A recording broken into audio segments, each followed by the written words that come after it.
Ito yung ano natin guys, so itlog at saka yung Auntie Anne's pretzel from Miss Malabon kahapon. Kinain na namin yung iba. Ito, ay iba pala flavor nito ga. Ito yung kinain natin kahapon pero ibang ano, yung maliliit. Ayaw mo kung mayroon dito no. Hindi cheese ang ano niya, dip. Pero yung ano, sweet almond.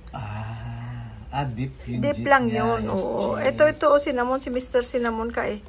Hatiin mo ito ga, tapos hatiin mo rin to para dalawang flavor. Sure. Tapos itlog guys. Tapos ako kape na may Milo, na may ice. Nilalagay ko sa plastic para ma-shake ko. Tapos sa kanya kape na may cinnamon. Kain tayo guys. Let's eat. Hi guys. Eto guys, ang luluto natin ngayon oh. Talong, kalabasa, okra, mayroon akong patola dyan. Tapos itong mga dahon-dahon, alugbate,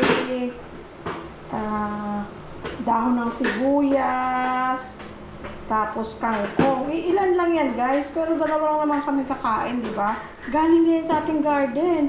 Habang tinatalbusan mo, dumadami sila. Kaya, ayan, kasi itapon mo yung pinangtalbos mo, kainin mo na. Tapos, ito pala, lagyan natin sibuyas at saka luya. At saka yung mga ano niya, scraps, mga balat-balat. Hindi rin masasayang dahil kasi ibabaon ko yan mamaya pag hindi na mainit kasi napakainit guys. Yan no, napakainit. Ayan. So, hindi yan masasayang.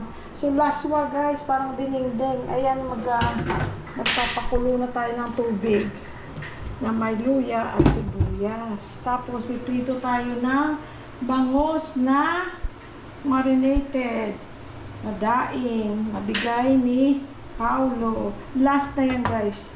Last na. Masarap ang timpla niya. Okay ang timpla sa akin. At saka yung maganda yung pagkalinis sa kanya. Hindi siya manansa. Okay guys, magluluto na tayo. Ayan pala guys ang aking ano. Ito, ika-crush ko na naman to kasi puno na. Mga eggshells, lalagay ko rin sa tanim. So guys, ang sarap ng ano, sabaw. Malamis-namis. Malamis-namis. Diba guys, oh.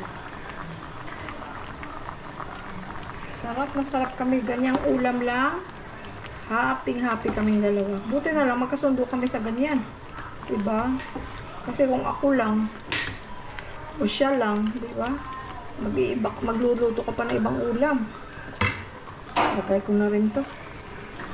Sa ibabaw lang. Tingnan nyo guys, oh. Nakakuha na tayo ng mga dahon-dahon doon. Kasi ang laswa, kahit anong gulay lang naman. Ilalagay mo. Wala namang rule dyan na hindi pwede ang dahon-dahon. Oh, ayan na. Mayroon na tayong ulam. Yan guys, oh. Luto na. Sarap yan. Luto na. Sarap. Ayan na guys. Prepare ko na yung tatamnan natin ng mga vines.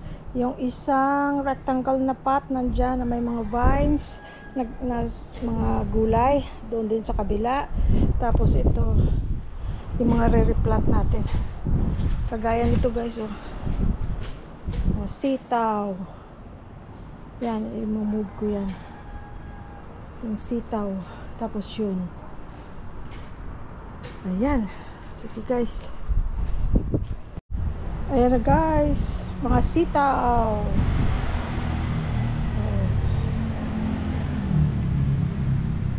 Sitaw yan lahat guys, from seeds.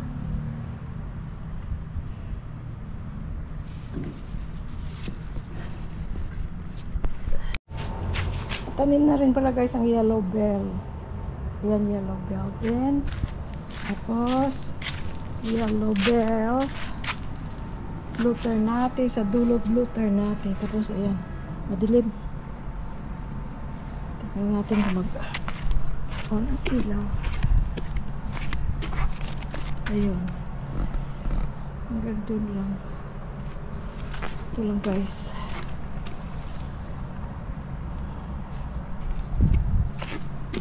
Yan, para sa balag. Ayan ang another blue pen natin. Ito ang garlic vine. Purple din yan ang ano niya. Tapos ayan sila. Dilim na guys. Pasok na tayo.